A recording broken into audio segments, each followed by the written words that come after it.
ஒரு 4 days back shooting முடிஞ்சிருச்சு. அவசரத்தில் இருக்கேன். ஏன்னா கேப் வந்துருச்சு. எங்கள் கார் சர்வீஸ் போயிடுச்சுன்னு கேப் வந்துருச்சு. கேப் வந்து அந்த அண்ணன் நின்றுட்டுருக்காரு. இந்த வழியில் ஒரு பூக்கார அம்மா பிடிச்சிட்டாங்க. இவங்க தான் இழுத்து விட்டாங்க என்ன. ஓகேவா, நான் சிவனேன்னு போயிட்டு இருந்தேன். இங்கே வா ஒரு நிமிஷம், இவங்க என்னவோ கேட்குறாங்க பாரு, இழுத்து விட்டாங்க. அந்த பூக்காரம்மா, நீ நீ பேசாமல் நீ இவளை கல்யாணம் பண்ணிக்க அப்படின்னு.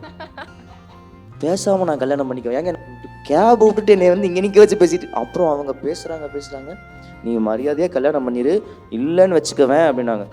ஐயோ சரி ஓகேம்மா, நான் வீட்டில் பேசிட்டு சொல்லிடுறேன், நான் கிளம்புறேன், ஓடிட்டேன்.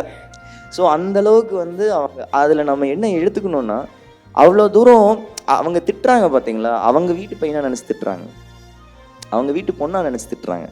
ஸோ அந்தளவுக்கு வந்து நம்ம அவங்களுக்கு வந்து 7 மணி ஆச்சுன்னா நாங்கள் டக்குன்னு போய் டிவியை போட்டு உட்காந்துருவோம்ப்பா, ஜீ தமிழ் தவிர நாங்கள் வேறு எதுவும் பார்க்குறதே இல்லை அப்படின்னு அவங்க அந்த வார்த்தை சொல்லும்போது உண்மையாலுமே ரொம்ப சந்தோஷமாக இருக்கும்.